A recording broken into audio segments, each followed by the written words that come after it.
Hello, hello, hello, and welcome to the Penguin Collective Podcast. My name is Louie. My name is Josh. Oh, and we're two brothers who love to talk about hockey. I was going to say the Especially Penguins. the Pittsburgh Penguins. No, Josh, It's I'm my all out job. of sorts. I'm all out of It's all sorts good. today. Me too. Look where I'm at. I'm in my I living know. room because the boys have already been up. So I gotta rearrange the living situation, Yeah. the recording situation. They're on the other side of this wall, so I'll be hopefully projecting a little bit better, and you can still hear me, and my volume is still spiking. So I think I'm good, but yeah, it's just weird. I'm on the floor. I I got know. I got a stack of books and a potted plant holding up my camera right now. Rough It's night. a way to go. It's a way to go. Um, Josh, I went to the game, literally pulled Yes. in like 5 minutes ago. So let's just talk about my speedy skills to get on stream. Um, I may be pulling out a computer charger as the episode is continuing live on YouTube, Twitter, and Twitch. So welcome to the episode today. The Pittsburgh Penguins fall in overtime against the Florida Panthers. Yeah. Another heartbreaking loss for the Penguins. It's not looking good. I once again, humble brag, I was there, okay? Loving it. We had great seats. If you're on our Discord, you can see the shots. You see the video of us scoring, all that. It was fun. Once again, the game I go to, we score in under a minute to tie the game to go into overtime. So I'm feeling pretty good about that. Then we go into a wild overtime where a lot of opportunities. Sid, I think, turned the puck over for some unknown reason, and it led to an odd man rush. And Nedeljkovic made a fantastic save.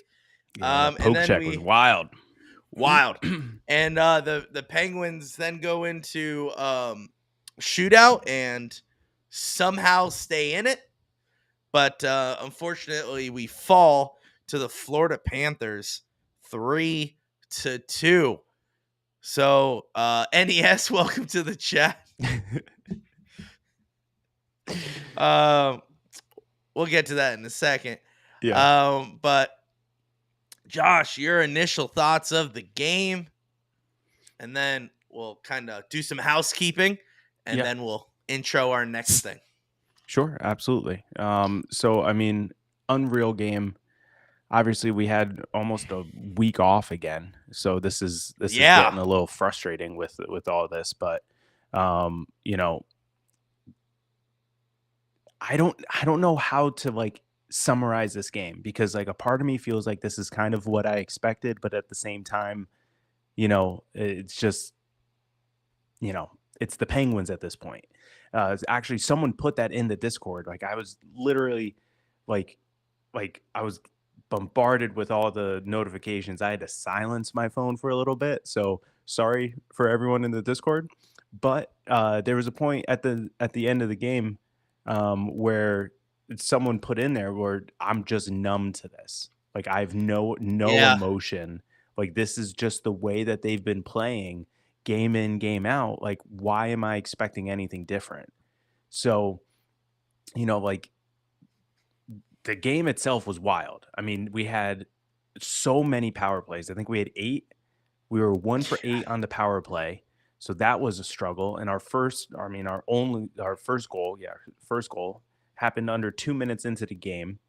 And then we had penalties. Penalties all over the ice.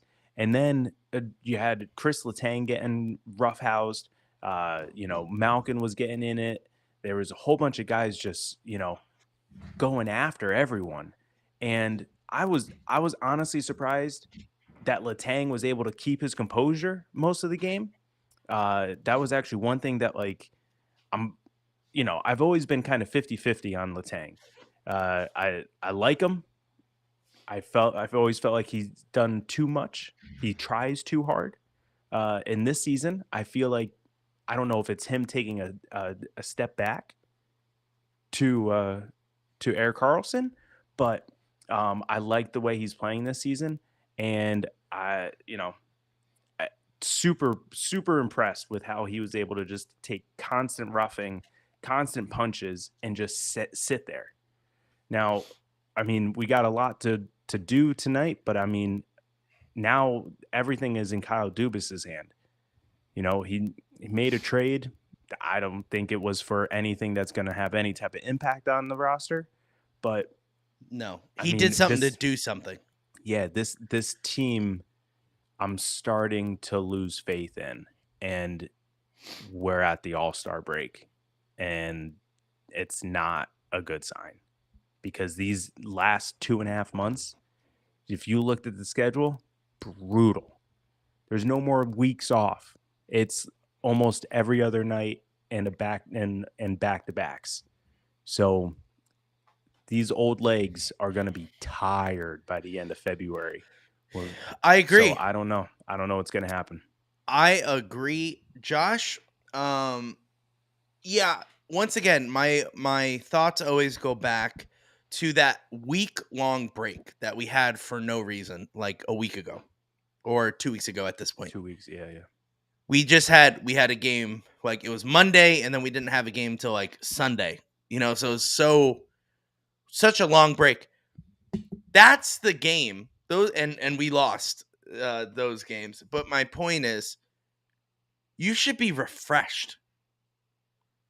This is an old team.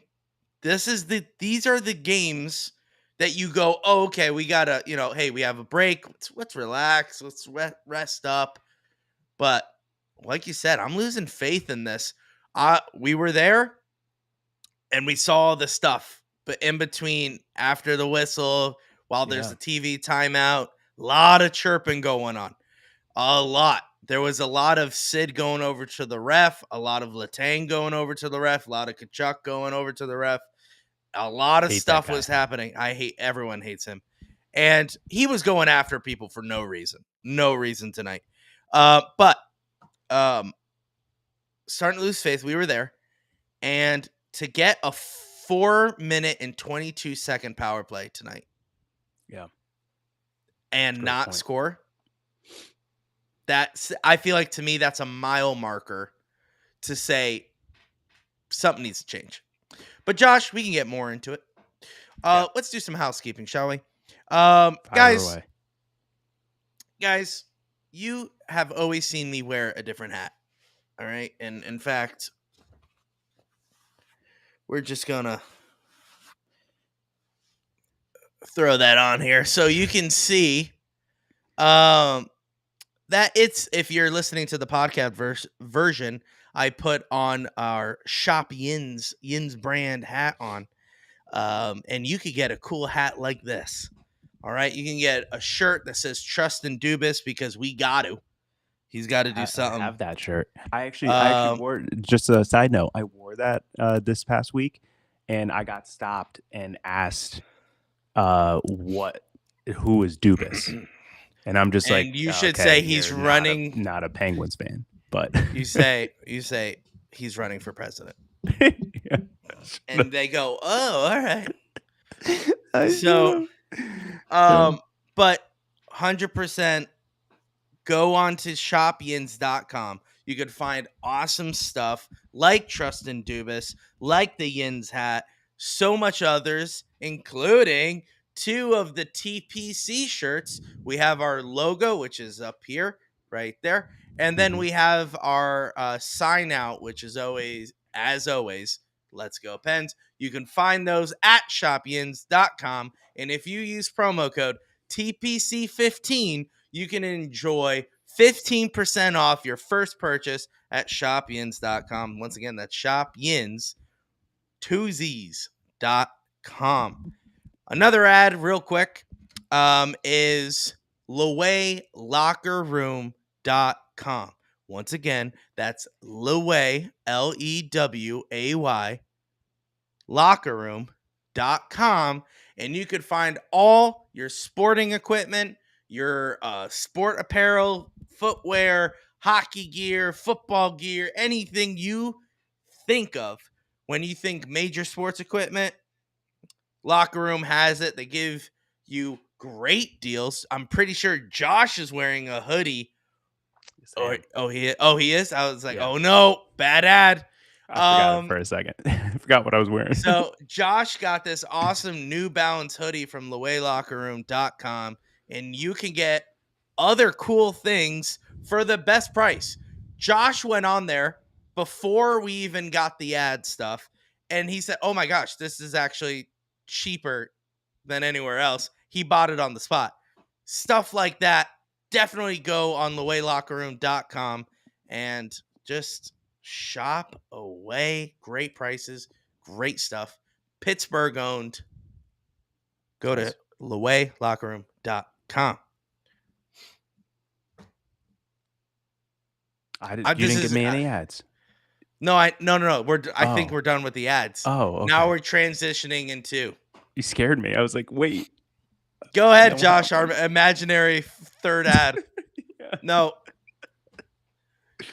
I'll just take it away from here, Josh. Sorry, I didn't know where you were going. I appreciate it.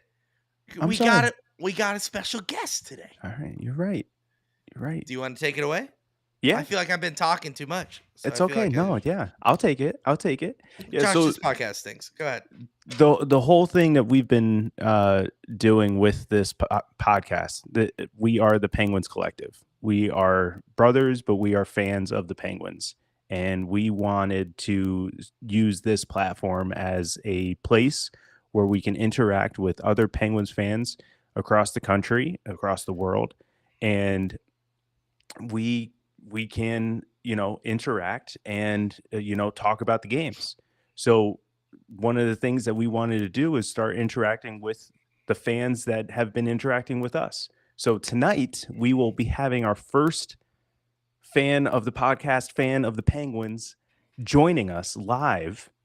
And without further ado, know him as... Oh, go ahead. I was just going to say... Yeah. To plug his podcast that he does on YouTube. Yeah. I already forgot the name. I'm sorry. Go ahead. What was it? It's the Warped. Oh no. See, I know Warped. Ladies and gentlemen, from that podcast, NES Addict, or you can call him Jay. Now, Jay, we did that purposely so you can plug your podcast. So what is your podcast again? So it's called the Weekly Warp Pipe. Because every week you get in the warp pipe and you travel back to the 80s and 90s and we talk about retro video games and it works. Hey, it's okay. Sweet. All is forgiven. It's all good. All good. I was like the weekend.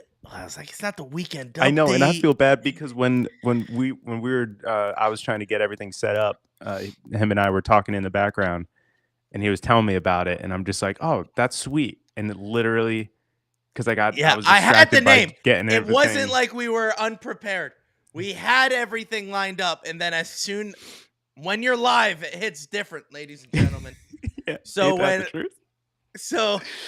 when I'm like, oh, he's from. I know the words. There's a warp pipe and there's a week in there. That's right. And then I just disappeared. So it's the Weekly Warp Pipe podcast.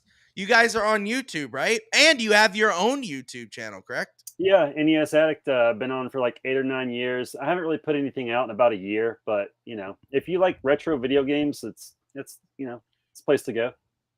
Especially if you like Nintendo. Well, haven't you been uploading a few episodes recently on that channel? No, it's one of those constant battles where I always have good intentions to do it, but when push comes to shove, life's busy. I mean, how long did it take me to get on here after we talked about it a month ago?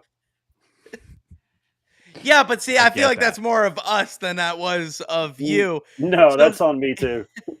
So, yeah, like Josh was saying, the whole point of the Penguins Collective is being just that, a collective of Penguins fans. And you were probably one of the first like people who engaged when we were live. And can you tell us a couple things? One, how you became a Penguins fan, because I know you're in North Carolina. South, that's okay. He's South. Sorry, I was Everyone just else thinking, is North. Hold on. I was just thinking of the better Carolinas. I'm sorry. So you're in South Carolina, and how did you become a Penguins fan? And how did you end up on this stupid podcast here, the Penguins Collective? You may proceed, sir. All right. So how I became a Penguins fan. There's actually a full video if you want to watch it on my YouTube channel. It's called How NHL 93 Changed My Life. Okay. Oh, but the quick version is I saw the Mighty Ducks movie as a kid. And because I'm down here in the South, no one talks about hockey. And I don't know if you've ever heard like a really good song and got like chill bumps on your arms. Yeah, like yeah. When I watched that movie, like the whole time I just had like chill bumps. And I was like, why has no one ever shown me what this is? So I had some rollerblades. I went home. I found a stick on a tree. I cut it off. Nice. I had a boomerang. I taped this boomerang to a stick. I found my dad's wiffle golf ball, and I went across the street to the church parking lot that we lived across the street from, and I played street hockey. My dad was the pastor of that church. He walked out and he said, "What are you playing with?" And first of all, you're a PK. I am a PK. We're the worst. Ooh, yeah. Yeah, you are. You are. Continue. We can talk about that and all that stuff, but go ahead. So he's like, all right, we got to go get you a real hockey stick. So we went to like Oshman's or Sports 30 or one of those 90s sporting goods stores. Sure. Bought a left-handed stick, unbeknownst to me, came home, and I was like, wait a minute, the curve's on the wrong side. We got to go back. It was made by Rollerblade. We went back, and then I got a stick. It was yellow and black. It was a Coho Street Revolution, and it had the name M. Lemieux. And I was like, stick, buddy. And that stick was so awesome. I mean, you could lift the puck with it so well. I had this brick wall at my house. I don't know what it was for. It was like decorative, and it had like holes in it. And I would shoot the hockey puck. It was like a Jofa street puck. It was red, had little black pegs on it, and I would shoot it through the holes in that decorative brick wall. And so as I become more and more of a hockey fan, I'm like, you know what? I'm going to get a hockey game for the Super Nintendo.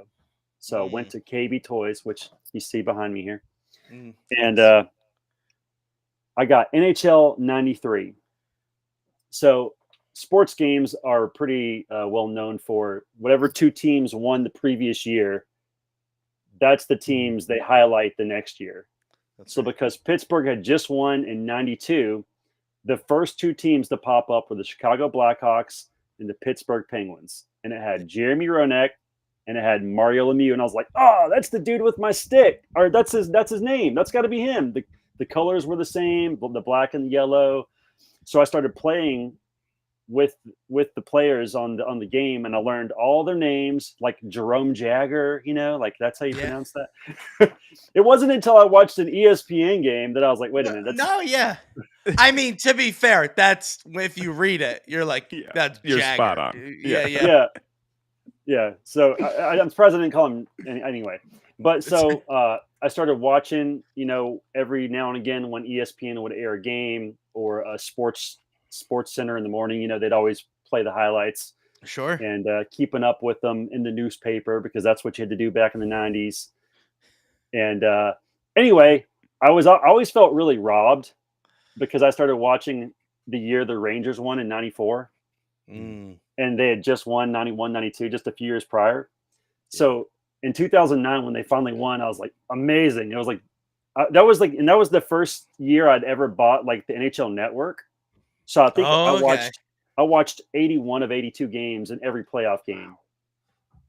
That's a good year to watch because it was we were on a revenge tour that year. It was incredible. And the year before, they had just lost against Detroit. And then so they had to play Detroit again, and I was like, no, we cannot play this team again. Like, this is going to go bad for us. And luckily, obviously, it was incredible and they won. But it wasn't until 2016, 2017 when I was like, all right, I've finally been vindicated. I missed the back-to-back cups in the 90s. Here they are. So Right. that's the really short and condensed version of how I became a Penguins fan. Nice.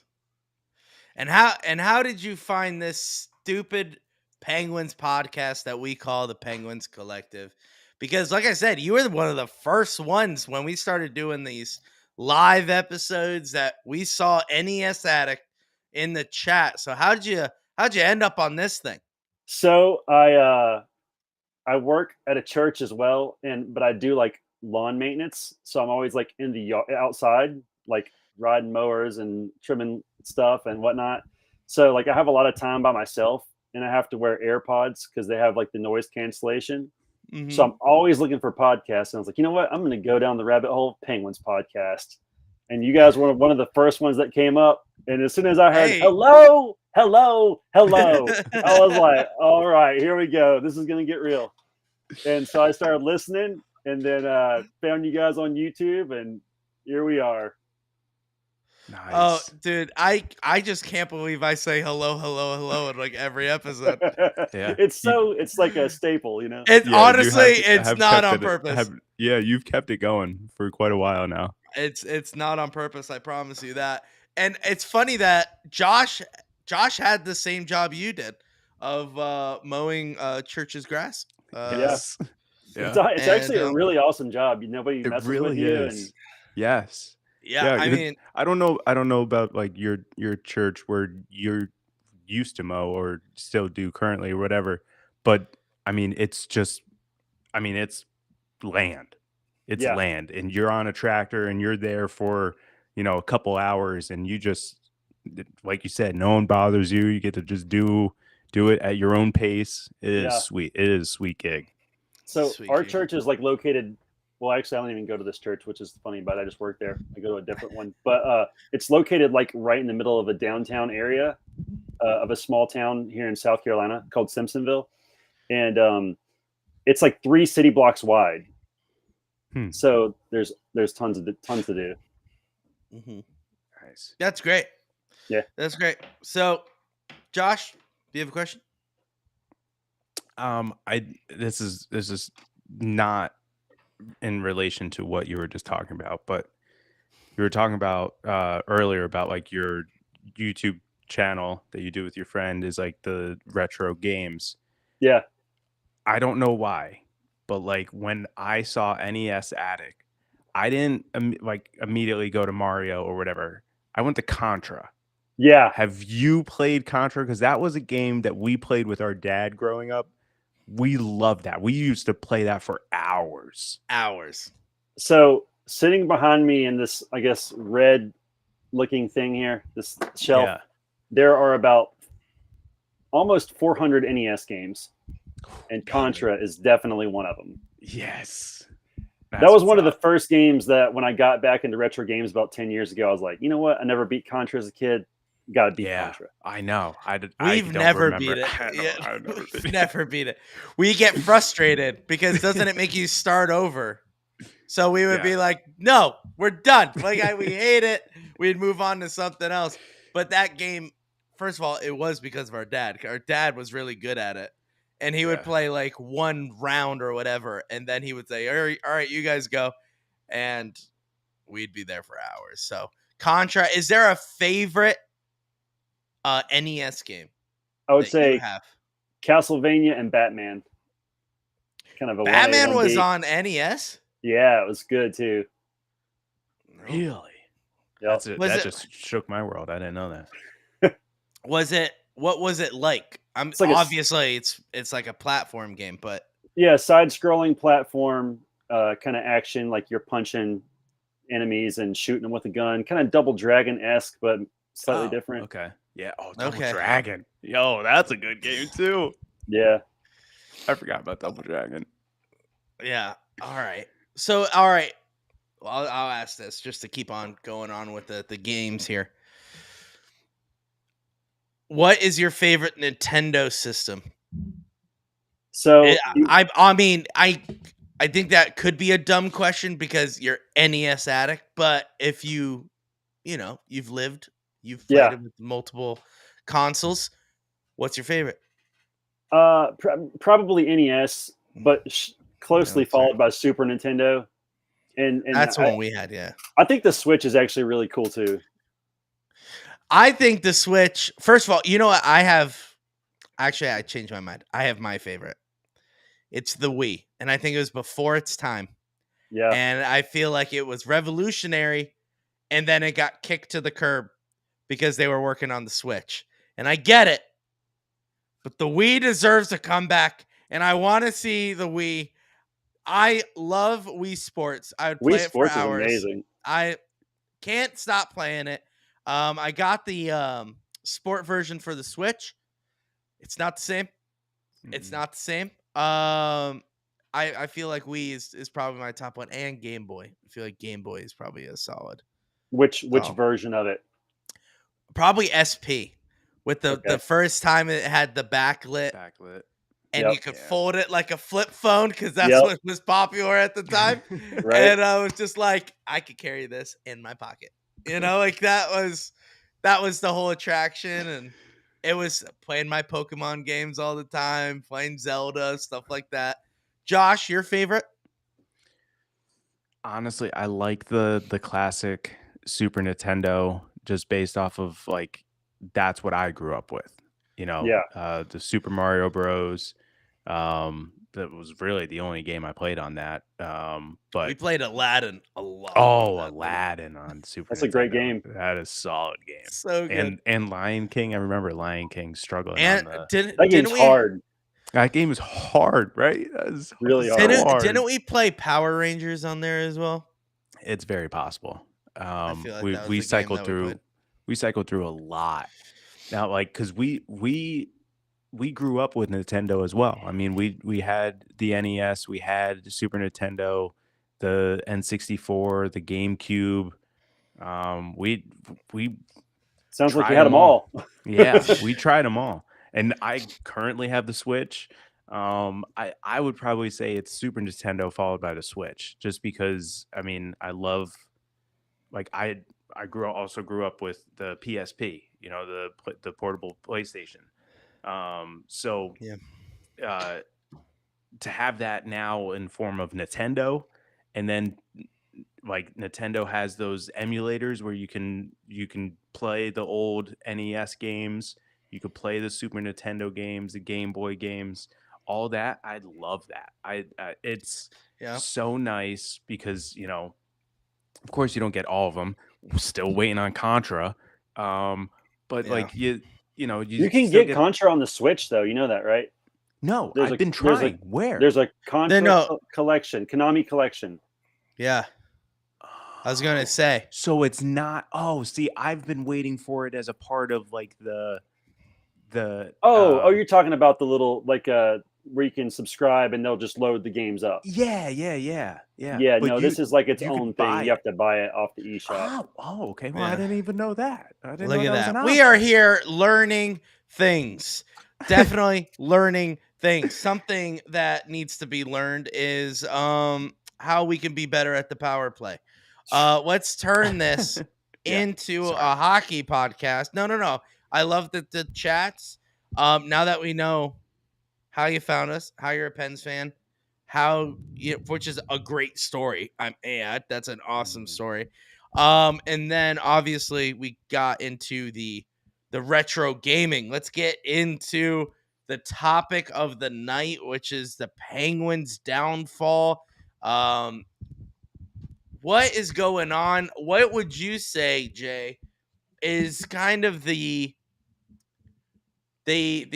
last straw for the Penguins, where you're like, man, if this was kind of better, I think we would have a better outcome every single time. I tend to put the blame on Carlson. Wow, okay. Yeah, I mean, I don't know. Like, I feel like last year the power play was a bit better. He was the only piece missing, really. I mean, maybe it's Malkin's fault. I don't know. The two of them on the back end, though, it's like a turnover machine. Yeah, He's I agree. obviously Malkin's a winger or center, so he's offensive minded, and then Carlson is like the most offensive defenseman I've ever seen. So he's not thinking about defense first. Right. So if anything gets by him, it's usually in the net. Yep. That's true. Very, very good point. That's what we saw a lot of tonight against the Florida Panthers, especially on that 4-minute and 22-second power play where we were on a 5-on-3 and we put Malkin on the point with Carlson, and they just tried to do these cute passes to each other that kept going over the blue line. We had to reset, or that we just tried to be offensive on the point and just try to wrap it around rather than put pucks on net. And then, wouldn't you know, the puck goes into our own zone. So Yeah, but did you notice that late in? I don't know if it was late in the third, but in the third, it may have been our last power play. He switched it. Sullivan switched it. He put Letang up at the top, and he put Malkin and Carlson on the second power play unit. Yeah, I think that's the new norm. I hope so, because Jay is right. That's what's been holding it back. Those two dancing at the blue line. It's like too many cooks in the kitchen. You know what I mean? I don't think anybody knows who's really leading this thing. Yeah. I think that's another problem. I would say that, and what I'm trying to find right now is a quote from Mike Sullivan about the power play tonight. While you're looking for that, I want to say one more thing about Carlson. You go for it. I thought this dude had like a shot too. Like, I don't ever see him like just pop any lasers in the back of the net, you know, like maybe a few. Like, I don't know. Like, I feel like Gonchar used to just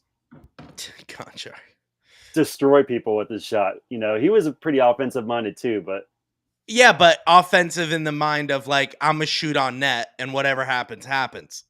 Yeah. You know, like, but we don't have that anymore. I could count the amount of times tonight on the power play where Gensel stood in front of Bobrovsky for like a second and then ditched.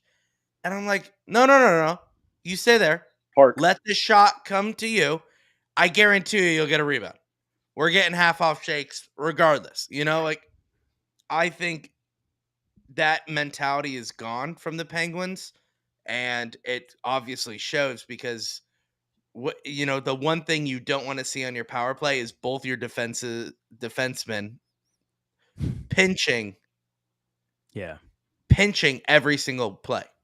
So you don't want to see Carlson down low, and you don't want to see Malkin down low. You want to see those guys up at the point making plays. Now, obviously, situations happen, and sometimes you do need to pinch. I get that.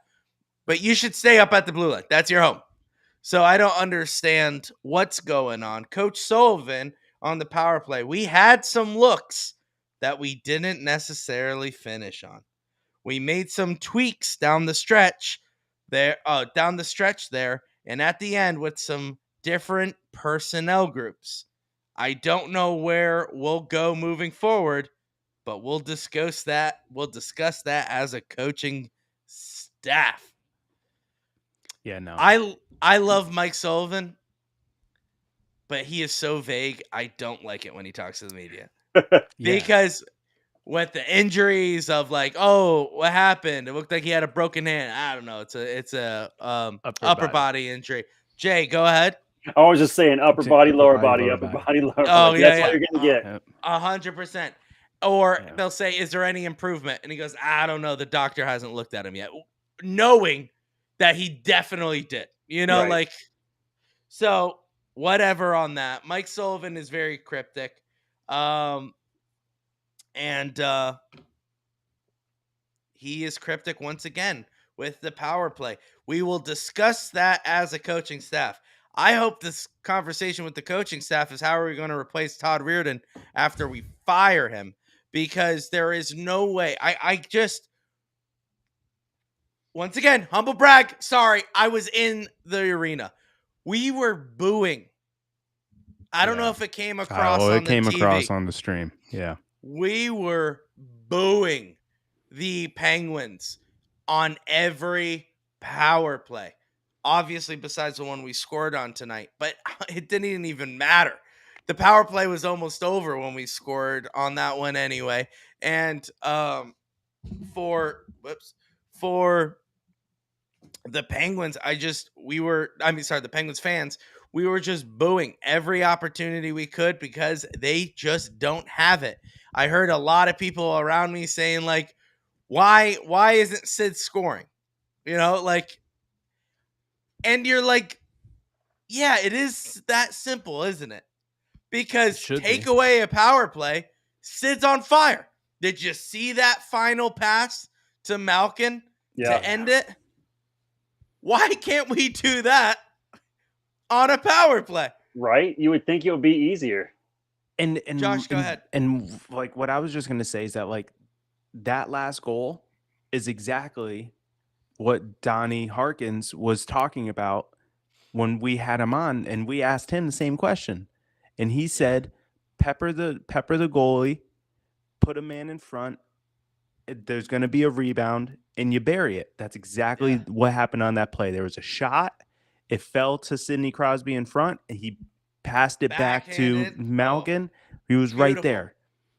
If we just take that same mentality, like you were saying, Jake Gensel will occasionally be in front of the goalie, but not just for like 5 seconds and bounce. Like hang out there.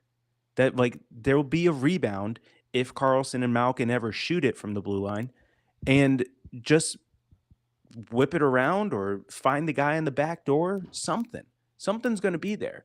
And I get Gensel wants to be the one doing the scoring, but I mean, sometimes you got to set up the guy so that you can get a point. Just get a point. Because we can't finish 1 for 8. We can't. Like that's getting so frustrating. We can't finish 1 for 8 and expect to be in the playoffs. Yes. Like exactly. it's unreal that we're like, hey, it's the All-Star break and we're still 7th. Yeah. If that power play was a fraction better, they would be in the playoffs right now. Because all we need like 2-3 games. Absolutely. Now, granted, I'm sure that's what management is thinking. Oh, if we just get on one streak, we'll be 3rd or 4th in the Metropolitan. We'll squeak into the playoffs. We'll count this season as a success. I'm assuming that's what management is thinking. The reason why I think that is because they haven't done anything. But you have to think that when Dubas got Carlson, he just saw like the red lamp lighting up with, I think we all figured the power play was going to be incredible, and it just hasn't been. I know, but then something in my head says there's something more to it just because of the Carlson quote a while back when they said, what's the issue with the power play? And he said, I have my thoughts. Theories, yeah. I have my theories, but I'll keep them to myself. And I feel like there's something internally going on there that we need to address. My theory is his point man partner is Malkin seems to be the issue. And I really honestly think, and this, I'm trying to be as subjective as possible here. I do have a vendetta. You mean objective? That's what I mean, Josh. Thank you. It is late. So when I say objective with it, because I do have a vendetta against Malkin. I do. Because he's being paid a lot of money and he wants to be number 2 in Pittsburgh. You better start playing like it. Okay? But I'll be objective here. If he is on any other team, he is being reprimanded and he is either being threatened to be on the trading block. Any other team. He is not performing well. He is making very obvious mistakes. And apparently, the media is aware of this because they asked Mike Sullivan tonight specifically about Evgeny Malkin. He's living off past successes right now. 3 Stanley Cups is what's keeping him in the door. And how well he works with Sid on the power play. But here's Mike Sullivan on Malkin. Nobody's harder on himself than Gino. He understands that we rely on him to produce offense for us, and when he doesn't, nobody feels it more than he does. Hopefully, that goal at the end, that's a huge goal that helps us get a hard-earned point. Hopefully, he'll gain a bit of confidence from that. Hopefully. Are we trading Evgeny Malkin? No, they won't do it. No shot. They probably should. I mean, but think about it. Didn't Sid have to go to bat for him last year to keep him in? I mean, Sid wants him there. They have they have this idealistic thing of them all retiring together, I think. Even if it's hurting the team. That's a great point, Jay. Someone I spoke to recently, and you know who you are, said it's Sid's fault. No, it's Sid's fault that we're doing this bad this year. And I said, what a hot take. Wow. He's playing really good. And he said it's because he went to bat for Evgeny Malkin. And I am sorry if you hear a buzzing noise. I'm not sure where that's coming from right now. But if for the audio listeners out there, but it's gone. So it's gone. That's great. He said because he went to bat for Evgeny Malkin and Chris Letang, which if we did not have both of them, would we be in a better spot right now? Hard to say. Depends on what Dubas did with all that extra money. Well, he was going to get Carlson either way. Yeah. So here's the thing, though. It wasn't Dubas. They were re-signed under Hextall. Hextall. Oh yeah. So what was? Because that was a big thing. With reason why Hextall is gone is because he wanted those guys gone. Yeah. Yeah, that's true. So that's what it'd be interesting to know what his plan was. That would be what was his plan without Malkin and Letang? Who was he going after? I will be right back. I'll be right back, Josh. Go ahead. Take it away. Okay. Yeah. No, and I mean that's a wild thing to think about, like where we would be without Malkin and Letang. But I mean, I don't know, Jay. It's hard to watch now. I mean, I've been saying it. I mean, I loved the Carlson trade coming in. Loved it. He basically took everything that sucked about our team from last year and said, "Hey, we'll give you all this if you give us Carlson." And I was like, Yes. Amazing. How did you do that? You're a wizard. Yes, absolutely. And also Carlson played the type of game that we were lacking last year. You know, we had such a poor power play last year, and he dominated the San Jose power play for by himself last year. So we thought for sure just plug him in with 3 future Hall of Famers, and he's going to be, just as productive and light the lamp and pass the puck around and do all these things. Now, I'm not denying his skill. He's a future Hall of Famer in it by himself. But like I just don't understand where the lack of production is coming from and the poor passing.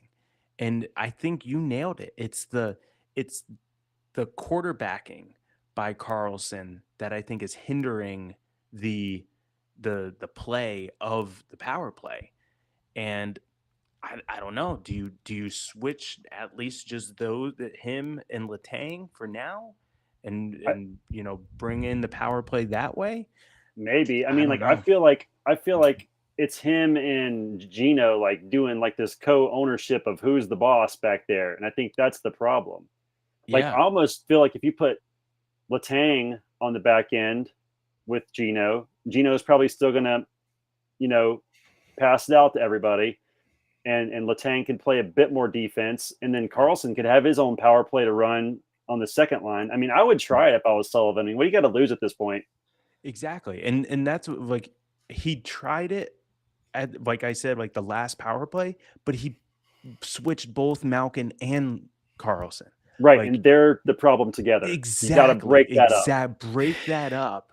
Keep Malkin at the one power play with Letang, because the one thing that I notice now with Letang is when he's quarterbacking, he's actually quarterbacking.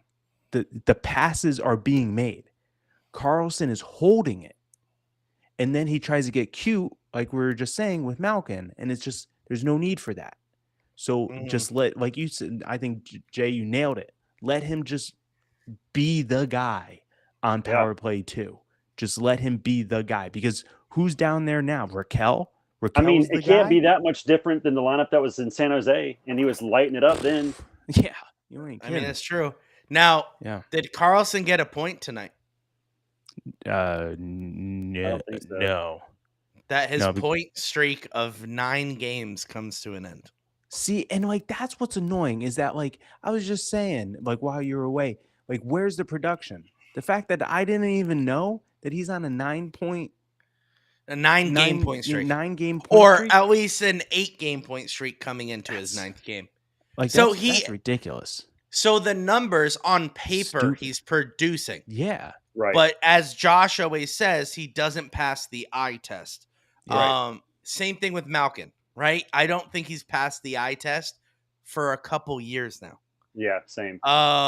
Obviously he's producing. Like, you look on the paper last year, the year before, like, oh, okay, he scores. Like, he has a lot of points, and it's great. But the eye test of him fumbling the puck, which leads to an odd man rush and we lose, happens more often than you think. And that's never written down on a piece of paper. So I think that I agree with you. I agree 100%. Let's split them up. Let's start doing some things. And I think something needs to happen with these people who fail and people who kind of mess up. So an example is, remember that own goal that Malkin? I know, but this is what I would do. If I'm Mike Sullivan and I saw an own goal in a game that we should be winning, I'd bench Malkin for that game. Yeah. I feel like there's no accountability, and we get a quote like that from Sullivan. Oh, his confidence is low. I'm sorry, right? We just had Donnie Harkins on, Uncle Donnie on here. And he says, you got to give it to him straight. You got to give it to him completely straight. And I feel like with Gino, tell him that you're not happy with him. Hey, you're done for the night. Why? Because you scored an own goal. We were going to go on a power play, you knucklehead. You're done for the night. What's sad is I saw it coming, Louie. I think you know what? I watched a replay of that, like, after I calmed down, and I see Malkin not paying attention. That whole play. Well, it just kept coming back and back and back, and the drops and the drops. And I'm like, they're going to drop in their own net in a minute. And when it actually happened, I was like, oh my God, I cursed them. Like, that actually happened. I can't believe it. And that's the problem. I mean, I think if I was Mike Sullivan, here's 2 changes to Mike Sullivan's coaching regime. First, I would say, let's take accountability here. Hey, Carlson, Malkin, you're kind of screwing us. You're no longer on the power play units. And if somebody goes, whoa, whoa, whoa, whoa, whoa, hey, until I see something different, they're not up there. Yeah. Let's give Pedersen a shot on the power play. Let's see how he does. Let's see how he produces. And why not? Why not? Second, and also, bench guys. Same thing with the Malkin situation. Bench them. Cooper does this in Tampa Bay all the time, and no one bats an eye. If Stamkos is having a bad night, what does he do? He doesn't play him for the third. We see it all the time.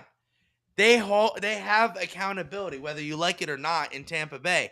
I love that. Bring that to us. Bring that, like, hey, you're not Cooper doing and Sullivan friends? Why don't they talk? I don't know. I think he's more friends with John Tortorella, which you would think. Tortorella has bench players. Torture them. Sit them all. Yeah, he really would. If Tortorella was the coach of the Penguins, he would be telling Sid, you're out there by yourself for the entire power play. And honestly, it's getting to that point. The second thing I would do is practice less cute passes. We're done with the cute passes. This isn't 2016 anymore. Just please, I don't know if you watched closely. Watch our power plays tonight. All of them. the Florida Panthers weren't fooled by what we were doing. We Mhm. would drop it back, like, Malkin started skating, and then he would just drop it. Yeah. How many times did the Florida Panthers just poke check? And the puck was going back, and we had to reset again. And they did it again and reset again. Did it again and reset again. Why? Because we're predictable now. The zone entry is so Oh, predictable. the zone entry. How many times? Stop with the cute passes. I'd rather you do dump and chase every single time than do the stupid cute passes. Well, they're trying to do both. They do the dump pass, and then they try to do the dump and chase. What's the point of that on a power play?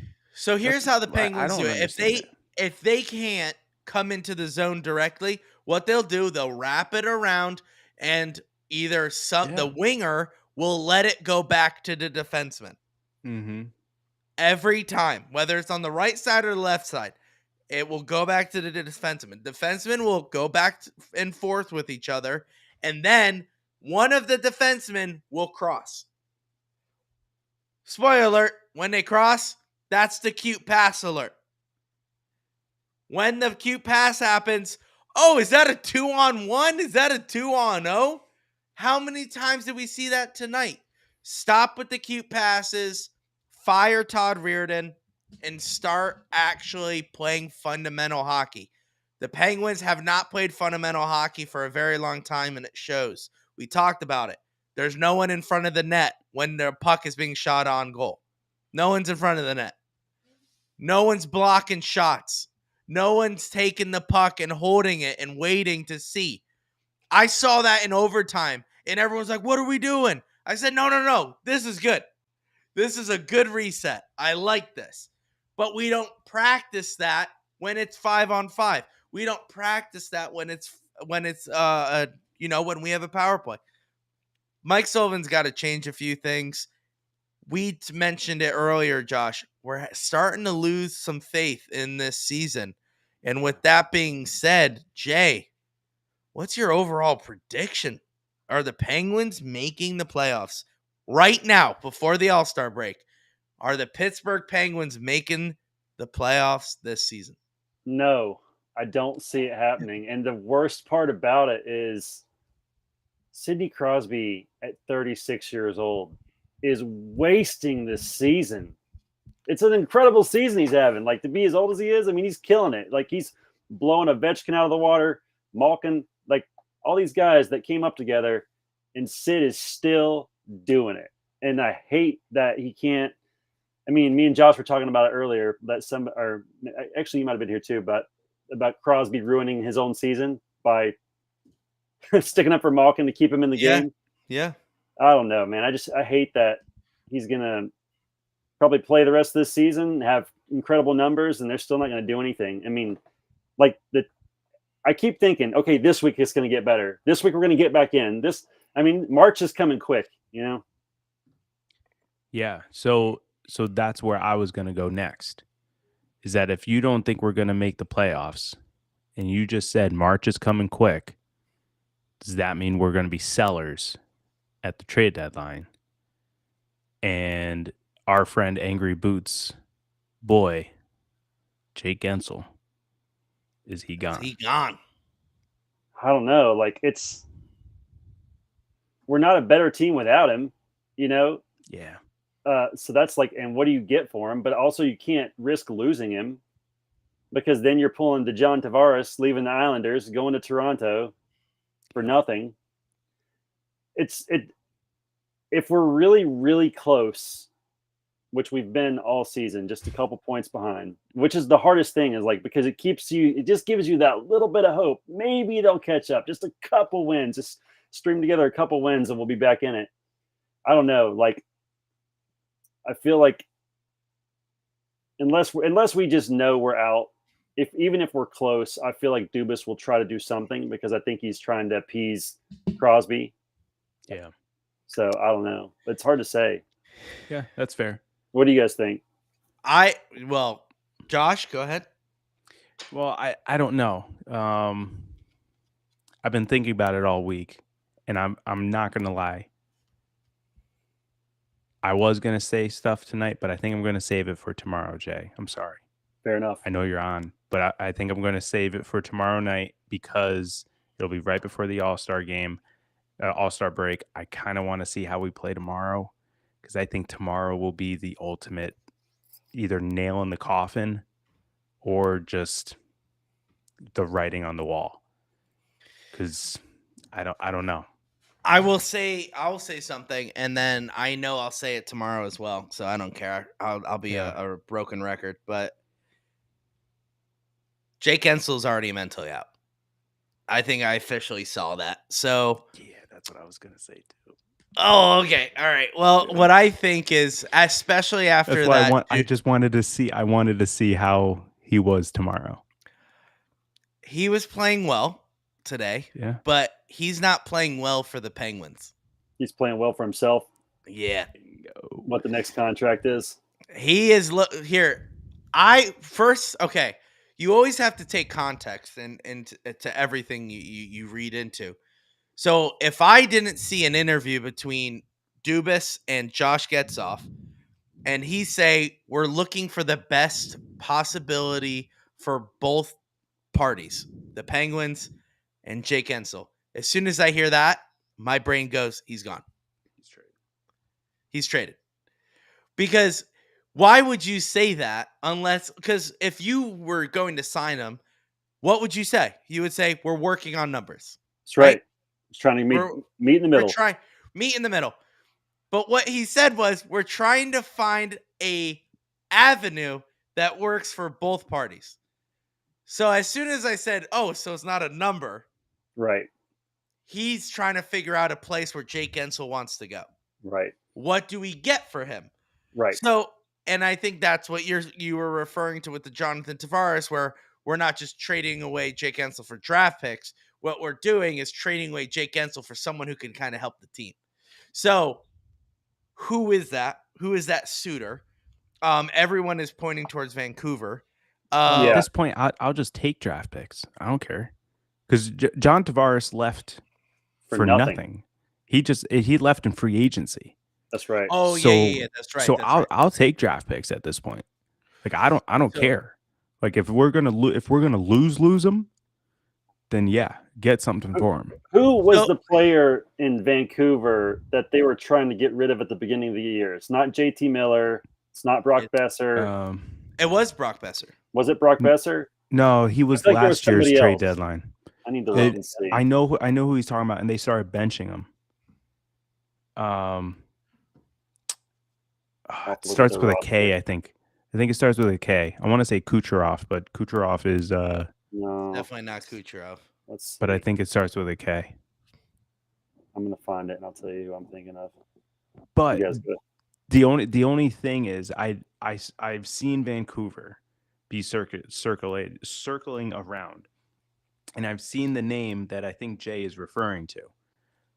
But if it's the same guy, it's the same guy that's been struggling all year. I don't want to. But here's what I say: you never know until they have a change of scenery. It's true. Ethan in the chat says Kuzmenko or something like that. Kuzmenko, that's not the person that I'm thinking of. Oh, but I will. Josh stirred that up. Yeah, I think that's the guy that was being thrown around just because he was being like disciplined by Vancouver by being benched. So, but to what I was saying is, sorry, good job. No, you're fine. When you see an interview like that, and then you see Jake Ensel playing well, and I'm trying to put 2 and 2 together, and I realize he's not playing for the Penguins.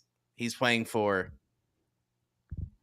He's making himself look good as a possible suitor for any other team. Now I could be wrong. That could be obviously a tremendous hot take. That could be something that is not even true, and they are working on the numbers. And Dubas just said that to be weird. Because honestly, if I was Dubas and I am talking to his agent about numbers, I would just say, we're trying to figure out how to keep him here. Like that's what I would say. Yeah, but could it also be that Dubas is trying to keep every option open, so that way if anyone from an opposing team catches wind that he says, "Oh yeah, we're just trying to pin down a number," they'd be like, "Oh, okay, well he's not going anywhere. Let's pursue someone else." If the talks fall apart, now that team is no longer interested because they've already made attempts with another team. You know what I mean? I don't know That's though, true. but I don't know. It is strange. I didn't know that that's what said. Is that in the newest interview with Getsy? Josh, guys? Yeah. So the name I was thinking of was Connor Garland, Oh, I because I remember think that. early in the season they were considering trading him. I Hmm. mean, he's nowhere near as good as Gantz, but that's just the name I was thinking of. Well, Yeah. we would get more than just one guy for Gens. Right. Hopefully, Yeah. maybe him and some picks or something. And which, Yeah. honestly, I mean, like Josh says, we got to get something rather than nothing. Because Right. if he walks next year, and I honestly think if it's a whole new team for him if we don't make the playoffs and he's in Absolutely. free agency. Coaches are gone. And I love Mike Sullivan, but if we don't make the playoffs this year, he's gone. He's gone. He has to. And it's not because of his lack of trying. It's because something needs to change. If I we don't found make it the playoffs. intriguing they gave him a 3-year deal.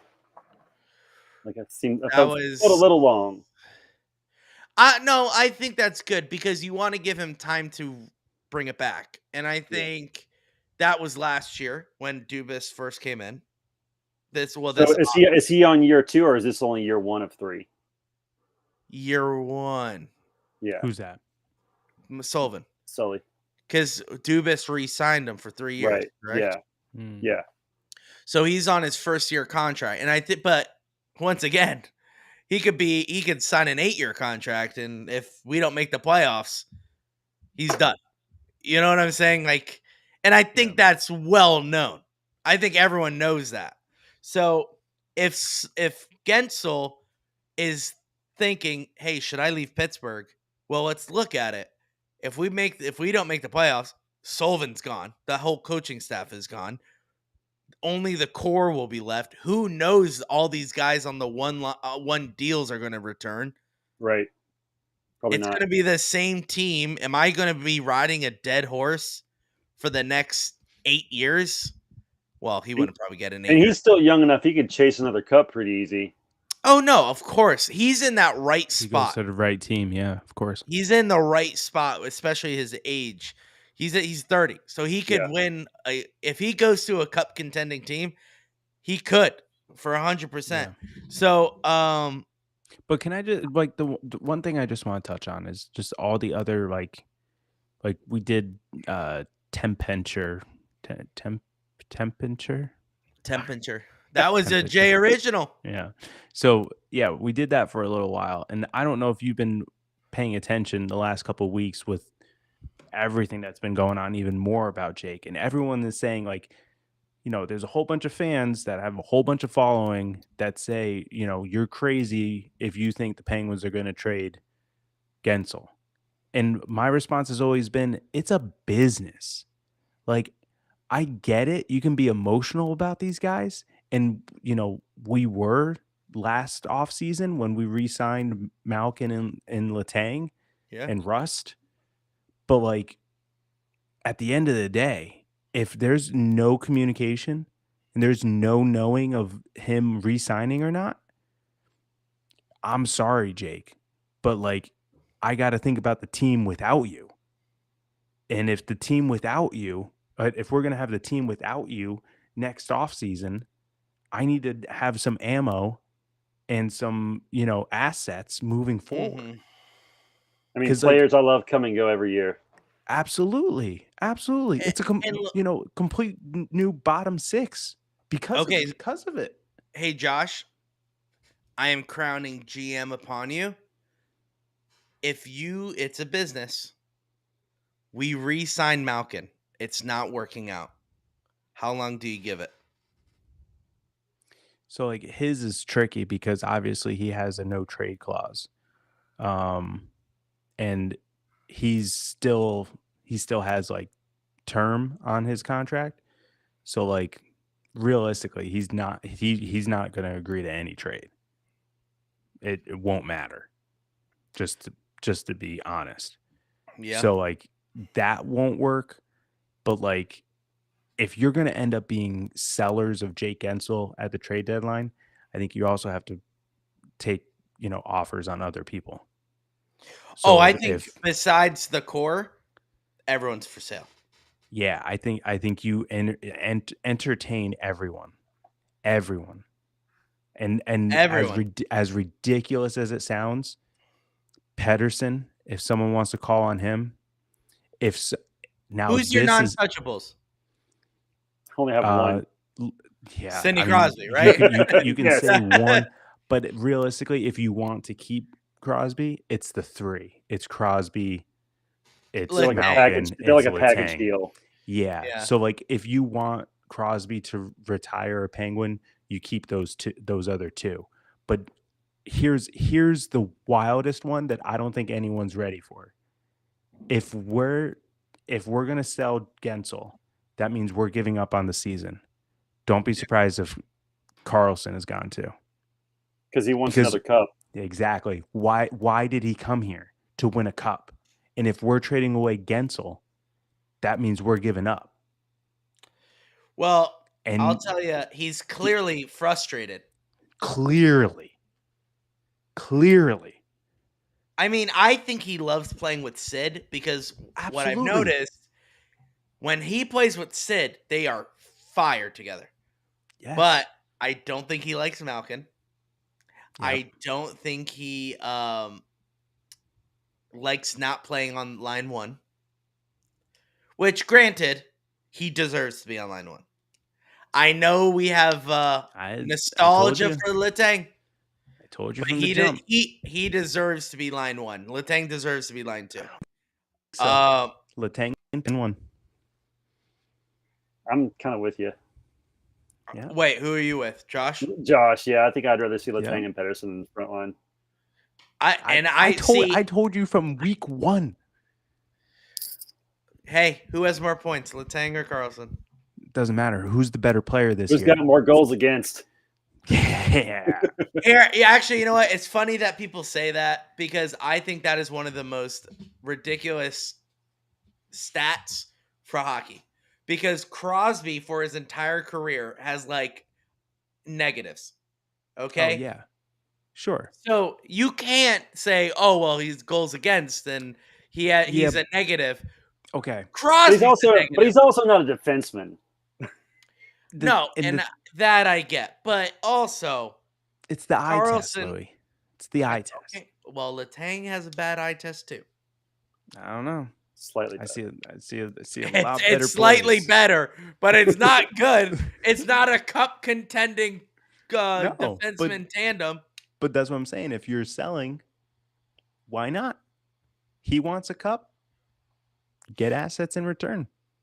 What would we would not. We would have to retain his salary. His salary is already being retained by someone else. Yeah, by Montreal. So, so we wouldn't have to touch anything. I don't know. I think I'm completely content with getting rid of everyone. Obviously, Sid is my non-negotiable. Yeah. I don't care if we trade Jari. I don't care if we trade Pedersen. I don't care if we trade Letang or Malkin. It's literally like Crosby needs to die a Penguin. Yeah, but I think he'll be gone if Letang and Malkin are gone. I don't think so. I do. I had this conversation with the same people who said it was Crosby's fault. I said Crosby knows a couple things about hockey. One is that it is a business. Now, he cashed in his favor for them to be resigned. Okay? He cashed in that favor. Does he understand that, man, this team stinks? Okay. Of course he does. Right? You know what I'm saying? So, like, Crosby is clearly carrying this team. It's not the eye test. He passes the eye test and passes the paper test. Look, Crosby is clearly the better of all three. Does he come to a point where he's like, guys, I vouched for you. What are you doing? What are you Maybe. doing? Like, Either that or he's blinded by the nostalgia of their winning cups. listen, Yeah, I hope I'm not. on a beer league hockey team, okay? And half of that team is made up of people that I go to church with every single Sunday. I have personal relationships with these people. They come have lunch with me at work, you know? But when we're on that ice, I will yell at them, okay? And I will have a conversation with them about too much ice time when we come off the ice. And I'll say, "Hey, too much ice time. Shorten up All that right? shift, buddy. Shorten up that shift." We're buddies, okay? But if they keep on taking up that ice time, I'll see you on another team, buddy. I'll see you on another team. I'm great friends with you. I love you. I appreciate you, but you keep on taking up my ice time, buddy. I'm going on another team next year. And I think that's where Sid has to come to a realization where he's like, these guys stink. Like, I'm the one carrying this team. He probably thought they were going to be good Yeah, because but you don't think he's already had that conversation? He's already had that conversation. I don't know. Because Yeah, did he's you had that see his conversation. face? Did you see his face when that own goal happened and it was his buddies who caused it? He looked like he wanted to jump off the bridge. He was like, this is who I have. This is who I vouched for. This is who I made the call for, right? Right. I cashed in my favor for these goons. Like, and granted, I know they didn't like laugh it off, right? There was a time that maybe that would have been a laughable moment. But not this season, not last season. We are a failing hockey team. Does Sid know where he's like, listen, guys, I vouch for you. I'm keeping up my end of the market, okay? Like, I'm getting re-signed. If I could play and live the way I'm living for the next 10 years, I would get an 8-year deal. Max contract. Absolutely. Okay? He deserves it because he is playing that well. Gino is not. And even the coach knows it.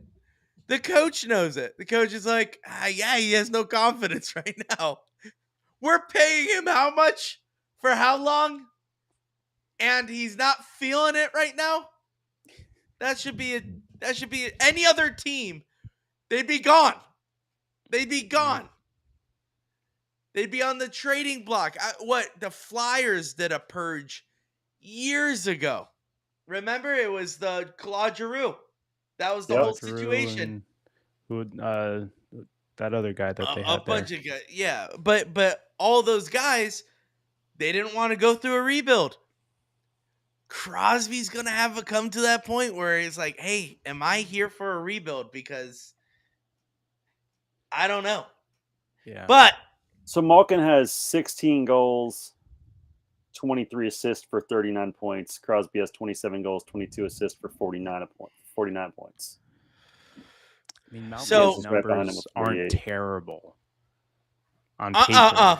No. But You cannot trash talk Erik Karlsson and then defend Malkin. No, and I'm saying the same thing about Karlsson. Karlsson's numbers aren't terrible. They're good, actually. They're better than Letang's. 34 points. Yeah, because Letang isn't a 100 point. I'm gonna have to eat some crow on this, but Karlsson is a +9. Oh, I'm sorry. What was that, Jay? So not only is he a +9, last thing, and then we'll wrap it up here. Karlsson or Letang, who you keeping? If you had to keep one. If I had to keep one. Had to keep one. And they both want to stay? Tanger's a +14. Keeping Letang. You and those pluses, dude. And they both want to stay? Well, everyone wants to stay, but let's say you just said it's a business. Everyone wants to stay in Pittsburgh. I know. So then you got to keep one. It's a business. I do Karlsson because he's younger. Not a bad thought. Yeah, I say Karlsson because he's objectively a better defenseman than Letang. Yeah.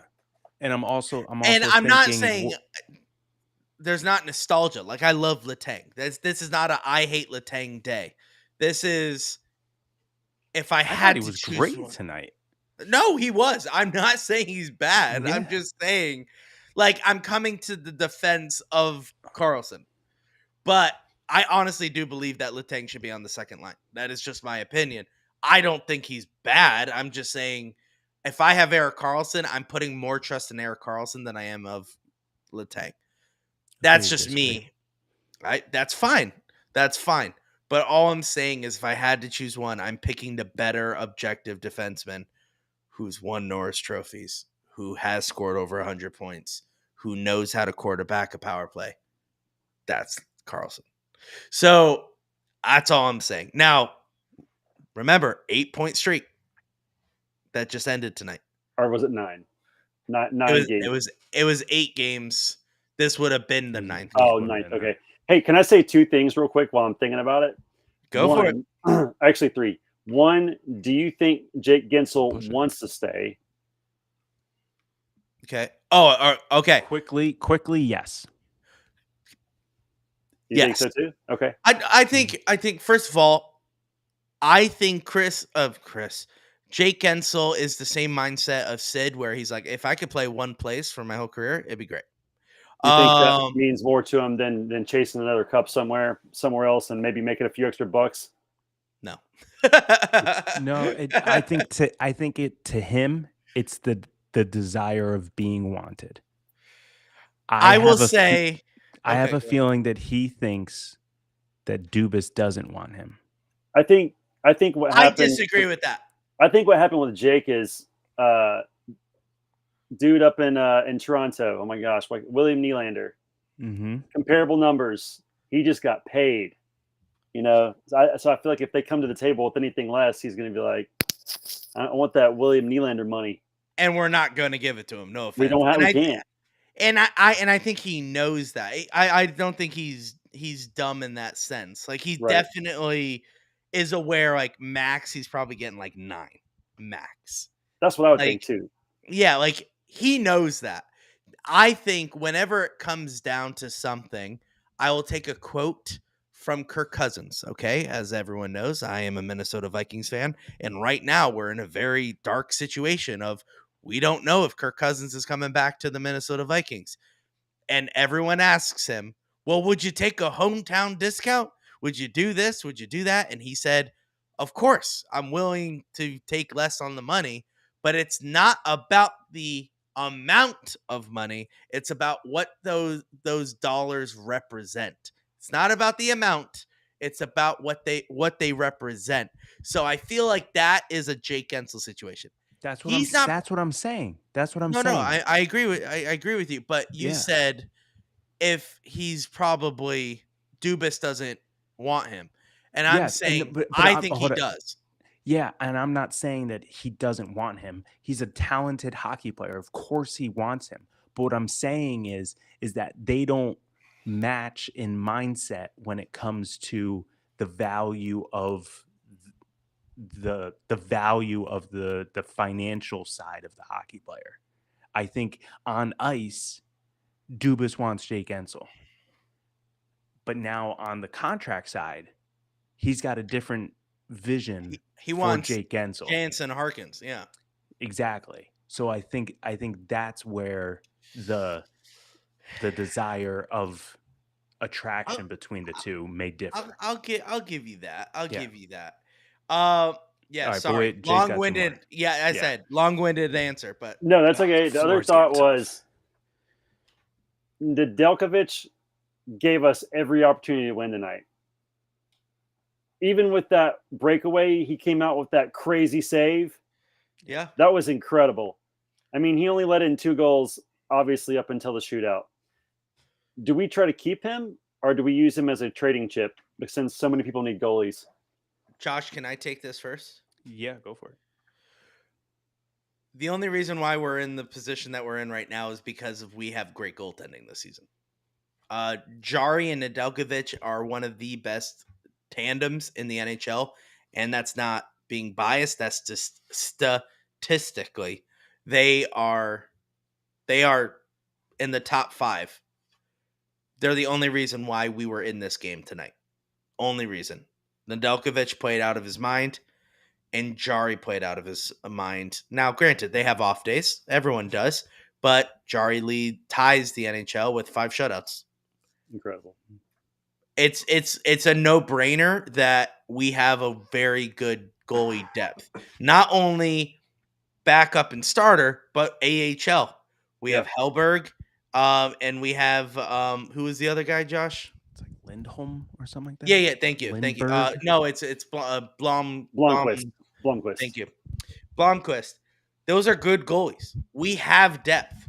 With that being said, do we have enough depth, and are we confident in that depth? If we needed a trading chip, do we use Nedeljkovic? If you believe we have depth, yes. But if you were going to go far in the playoffs this season, no. You hold on to Nedeljkovic because goaltending helps in the playoffs. Josh.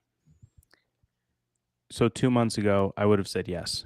You trade Alex Nedeljkovic because Jari was playing like an animal, like a Vezina Trophy winner. But now, with the inconsistency that is coming out of Jari, you need that depth. So I'm going to say no. You keep him. However, there's always a caveat, because if we are sellers at the trade deadline, then absolutely you trade him. Because not only what you're talking about in terms of other teams need goalies and the desire for goalies is so high this year, but he's only on a 1-year deal. He's another guy that high value, player at this point. Right. If he's going to be walking, that's a good point. Get something for him. Unless you have a conversation and you can get him to come back next year for something that's going to work for the team. But I think he would. No, but Jay is right. You got to have that conversation, and that's why.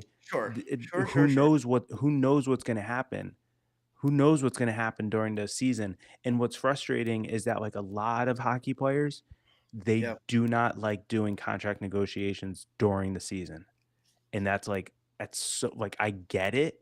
You're focusing on the season because it's almost a game. Game every other night. I get it. Like, you don't want to be thinking about your contract. I get that. But at the same time, like, if you're not communicating with your agent and your agent isn't communicating with the front office, it's not going to go well for you. So we'll see. Yeah. We'll see. Now, Jay, one last question. I want to get some comments in the chat.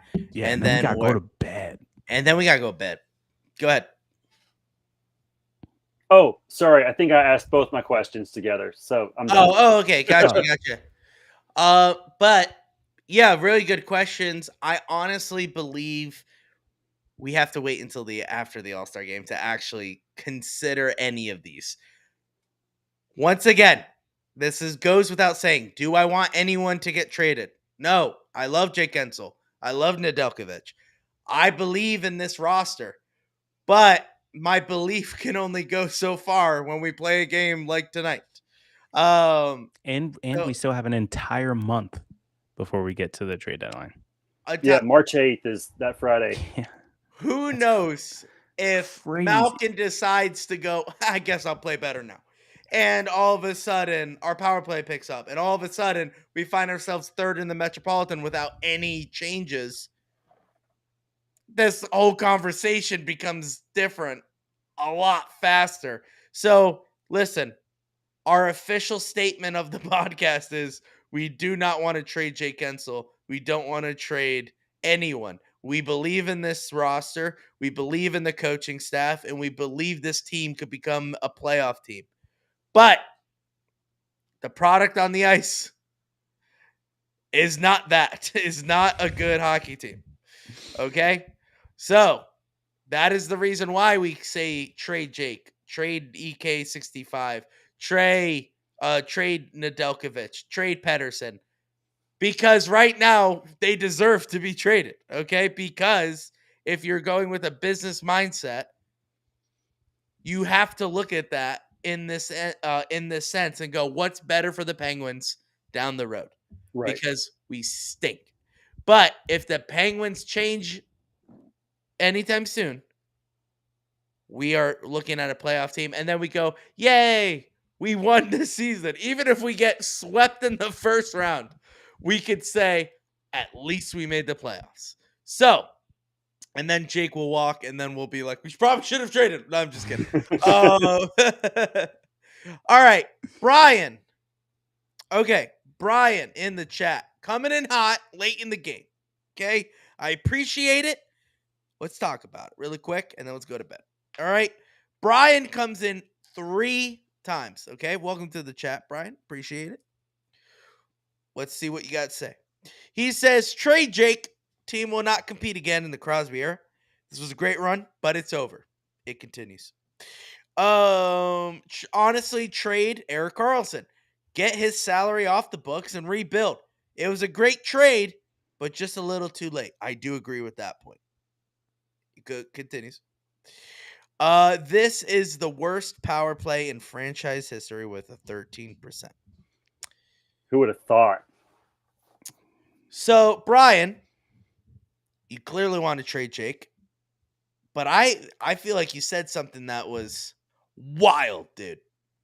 You said this team will not compete again in the Crosby era. Is there something wrong in your head there, Brian? Sending them to the crossroads. Okay, listen, buddy. I appreciate you in the podcast. I do. But if you bet against Sidney Crosby, you don't know Sidney Crosby. The dude is 36 years old. He will do whatever it takes to win. Okay? I was talking with someone earlier about how disgusted and angry he was when we were out of the playoffs last season. You could tell in all of his interviews that he was not happy. This is not where he wanted to be. We will win the Stanley Cup with Sidney Crosby before he retires. I do believe that. Now, is it with Jake Ensel? I don't know. Is it with Erik Karlsson? I don't know. But I know that Sidney Crosby in a Penguin uniform will lift the cup one more time. That's a hot take. I don't think that's a hot take. I think it is too. I think Crosby, and I honestly do believe this. I'm not just saying this. Oh, Ethan, thank you for coming in, saving me. He goes, Crosby That's has 36 and almost 30 goals. He's on pace for 100 points this season. If you think that guy's not winning a cup in the next 4 years, you're out of your mind. Okay? You better have the right team around him, though. Which is what I said. Brian's back. He says, still best player in the league, but does not have the cast around him that Jay just said. I don't think he will raise another cup with the Pens. I think he will. And listen, I agree. We all agree. Currently, this cast is not up to par. Okay? Doesn't mean I don't believe in the team, but they're stinking right now. Okay? If we get a better cast around Sidney Crosby, I agree, he will lift the cup. But I like I said, Sidney Crosby will lift the Stanley Cup with the Pittsburgh Penguins before he retires. I hope you're right. Honestly, this is my dream, and this is how I'm writing it out. Sidney Crosby maybe has an injury, okay? And I'm not jinxing him. This is down the road. All the questions come out. Is he retiring? He's done. I don't know. He comes back for a year. He leads the team in goals, takes them to a cup. He gets MVP. As he's lifting the cup, goes, I retire. And then that's it. And then we get a statue of him holding the Stanley Cup right next to Mario's statue. And then he'll be Pittsburgh Penguin, glory forever. His number retired the next year. That's how I want to see it go out for Sidney Crosby. but I do believe Sidney Crosby will lift the Stanley Cup with the Penguins before he retires. Guys, we gotta go bed. Brian, you bring a challenging point up at 12:17 a.m. I appreciate it. Hey, Mike Sullivan, I know you're watching. Kyle Dubas, I know you're watching. You guys have done a good job, but I think you could do better. Okay? The fans want better. Just saying. You guys, we booed our own power play tonight like 5 times. Something's got to change there. Also, fire Todd Reardon. Oh, Brian just got back from the bar. Sorry, boys. Okay, Brian. Join the Discord. Ethan is right. That is correct. We have a Discord, the Penguins Collective on Discord. Jay is a part of it. Josh and I, of course, are a part of it. Ethan's a part of it. Yeah, Josh barely goes on there. But Brian, you and the boys, hop on Discord, bud. Did you go down to East Carson Street? They have like 12 bars in like 2 football fields. It's ridiculous. So many bars down there in the south side of Pittsburgh. But yeah. All right. We're done, Josh, right? We're tired. Jay, you tired? Hey, it was a fun run. It was a fun run. But it's I'm not exhausted. over. Hey, I feel like this is the locker room after tonight's game. That's what that was said. It was a good run, boys. I'm tired. Are you tired? Yeah, I'm tired. Let's go to bed. That's literally what was said in the locker room tonight. Guys, thank you so much for watching this podcast. Thank you so much for listening to this podcast. You can find this podcast wherever you find your favorite podcasts. We're on all of them. Spotify, Apple, Google, iHeartRadio, Amazon. Audible, you name it, we're there. We appreciate you listening. We appreciate you taking the time out of your day to listen to my voice and a popping mic talk about the Penguins. I appreciate and it. I just want to know, okay, in the comment section, this is what I want. So I saw on Discord, I think it was William,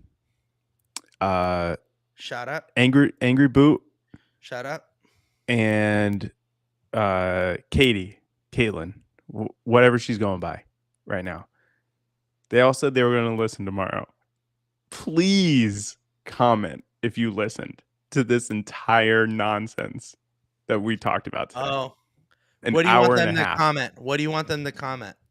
Just let us know if you made it past the boring NES Addict games. No, No. you were a great guest, Jay. No, I want you to comment. Comment. Where are they commenting? On YouTube? on the YouTube. On YouTube. Yeah, but if they listen to podcasts, No. where can I they just comment? I just want them to comment Brian, because if they just comment Brian, then that means they made it all the way to the end. That's right. That's right. Comment Brian if you listen to this entire thing, and we'll know who the real OGs are. Yeah. Of the Penguins Collective podcast. Well, guys, thank you so much for listening. Thank you so much for watching. You could find us live after every single game on X, YouTube, and Twitch. You could find us on all those platforms at Pens Collective.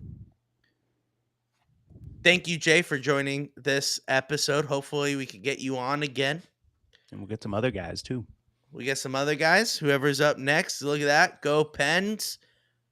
We're going to not go to a bar. We are going to bed. I'm going to try to sleep off this exhausting night of ups and downs and excitement and sadness, and we will try to come back tomorrow when we face the Montreal Canadiens, 7 p.m.